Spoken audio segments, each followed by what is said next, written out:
What's happening, guys and girls? Acrinator here, and welcome to the very first episode of Unanswered. For those of you who haven't been keeping up with the various update videos that have been coming out recently, this is a series that'll be taking a look at plot holes in the lore of various video games and trying to answer them. For this premiere episode, we'll be taking a look at the first act boss in Grinding Gear Games' Path of Exile, Merveil the Siren. I'm sure that anyone who's ever played Path has at least gotten past the first act, and has encountered the infamous Sea Witch. But do you know the story behind her? To better understand where her cursed brood came from, it's probably best to analyze where this once famous socialite originated.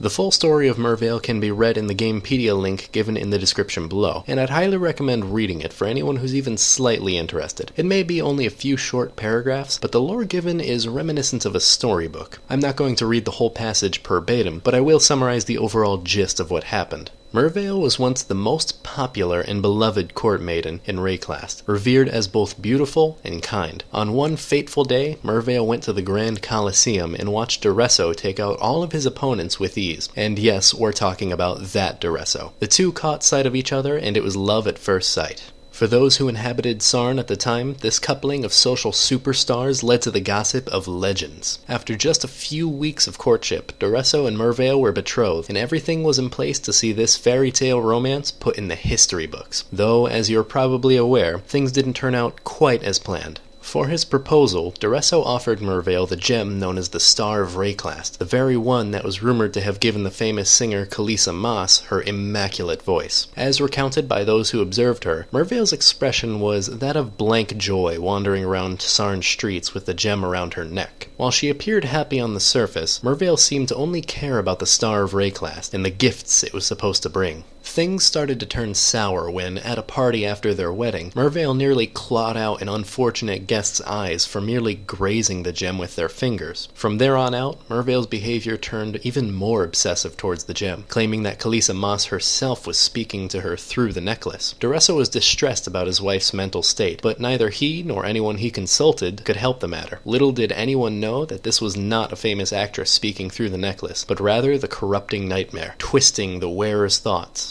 Merveil had forgone her normally lavish attire and began donning ragged robes around the kingdom. She began wandering aimlessly throughout the streets, especially at night, and her body itself soon began to morph from the nightmare's influence. All the while, Duresso staying ever loyal to his beloved, especially with the newfound knowledge of Merveil carrying his unborn child. Mere months before his child's birth, Duresso set out on an expedition to learn more about the Star of Rayclast and any possible way to cure its corruption. On the night of his departure, Merveil ran down to the jagged coast and howled at the sea for days on end. No one dared to approach the girl, as she had proven hostile to anyone who ventured too close. So there she stayed on the wave-ground rocks, calling out for her dear husband to return at last. The exact details of Duresso's journey are still unknown, but it's safe to say that he never found the cure that he was looking for, and that he eventually met his end somewhere in Rayclast. Merveil, on the other hand, managed to weather through the passage of time, eventually giving birth to the first of her daughters. Unlike what you might expect, the child was anything but human.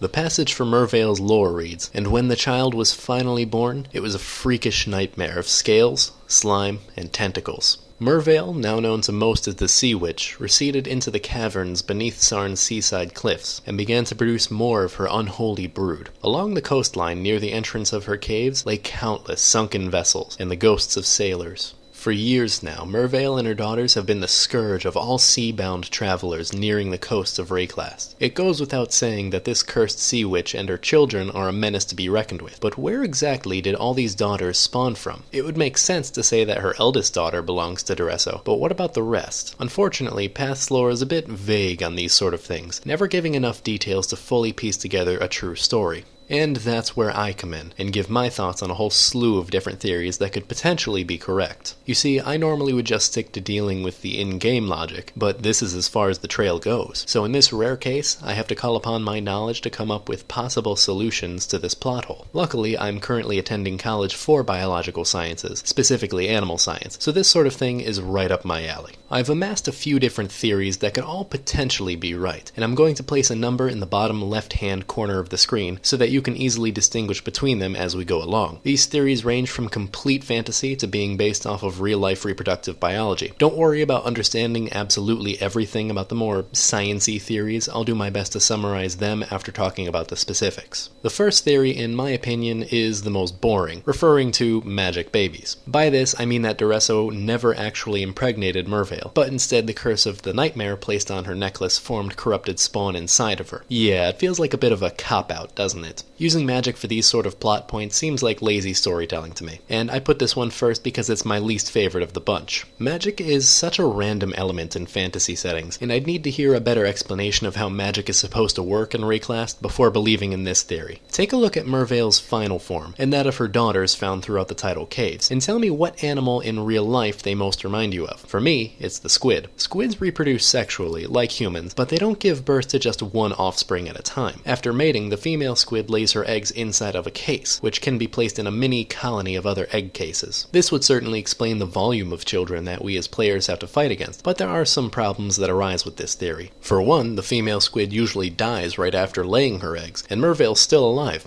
I mean, look at her. Never mind. What's more is that according to the passage from the lore, Merveil gave birth to just one cursed child at first, as far as we know. The passage does reference just one child, but what if that's just the one that people saw, or the one that was relevant for the reveal of the cursed offspring? It's a bit of a leap, but it is possible. Taking a step away from squids and looking at cats of all animals, there is the possibility that not only Merveil's first daughter, but all of her daughters are Duressos. The reason I bring up cats is because they have a very unique reproductive cycle that stays relevant when talking about the storage of a male's sample. You know what? It's sperm. We're all adults here. Cats have a unique ability to store sperm. Cats are known as stimulatory ovulators, which means they can take multiple matings, sometimes with multiple males, to release eggs for fertilization. If you've ever seen a litter of kittens that don't appear to have the same color fur, it's probably because they do in fact have different fathers. As a result of sometimes requiring multiple matings to become impregnated, cats have developed the capacity to store sperm from their recent matings in order to utilize the best samples from all around when making babies. If this is the case, then Merveil would have been able to use her cursed body to store Duresso's sperm in order to provide her with a whole army of twisted offspring. Another question is probably arising in your heads right now. Would Duresso really be capable of single-handedly producing that many offspring? A valid question, the answer to which is probably. It's estimated that the average human male releases 40 million sperm per ejaculation, and that's an absolute bottom estimate. Assuming that only 50% of those are viable, that's still 20 million potential children. Hell, even if we say that only 1% of the sample is viable, that's still 400,000 potential children. And all this is under the assumption that there was only one ejaculation at the time of impregnation, since I tended out grinding gear plans to release specific information about Merveil and Duresso's honeymoon antics. Maybe the whole sperm storage theory is a bit far-fetched for your liking, since it is a difficult process in real life to preserve sperm for too long. I do have one more theory that seems to fit right in with the dark theme Path sets for the rest of its stories, though be warned that if you thought the last theory gave too much information, this one isn't going to be much better for you. Not all of Merveil's children also have to belong to Duresso. Supposedly, that'd just be the first few. Along the coastline of Act 1 in Path, we see plenty of shipwrecks and lots of ghostly sailors that fell prey to the treacherous waters, but what we don't see are any signs from those fortunate enough to survive the initial crash. It is possible that anyone strong or lucky enough to avoid a watery grave was snatched up by Merveil's daughters and brought to the broodmother to become something of a sex slave. Judging by the number of vessels crashed on the rocky shores, I'd say that there would be no shortage of specimens to choose from. I suppose there are worse ways to die, but in the end they'd just be adding fuel to the fire that terrorizes Reclast's coasts. Not sold on any of these theories yet? Here's some additional information that can be found in-game when traveling through Merveil's caverns. While traveling through the caves and making your way to Merveil, there are a few environmental lore items that somewhat point to the third theory we talked about during this video. A sailor's skin can be found in the Cavern of Wrath that when clicked on reads, "Welcome, husband. We knew in our hearts that you would find us. Come, Duresso. Ambrosia and Amarissa must meet their father. Come, my love. Return to your family." Likewise, a damp diary can be found in the Cavern of Anger that states, "Duresso gave me the gem, kissed me, promised that he would be by my side forever. I sang for him. I sang for Oriath with his gem at my throat. Khaleesi's gem, Khaleesi's voice. I sang in her echo, performing arias that had once made the Empire weep. I listened to Khaleesi's lullabies in my dreams. I gave myself to her music, mind and body. Dureso left me for Zaan with a promise to free me from Khaleesi. I begged him not to go, tried to show him the wonder of my transformation, the beautiful daughters he would soon meet. He couldn't see. None of them could see. I fled from their hatred. When Dureso returns, I will cast his cure away. I will teach him what true love is. These tiny monuments are easily missed, and give an indication at the very least Ambrosia and Amarisa are Dureso's daughters, though it's hard to tell exactly what Merveil is referring to when she says family, being either the 4 of them or perhaps the thousands in her brood. The 4th theory that was discussed also has some viability when going through the caves. A vision of Merveil often appears and beckons the player to follow, as well as the siren's whispers constantly being heard throughout the area. They all seem to goad travelers further into the siren's lair, eventually leading to the broodmother herself.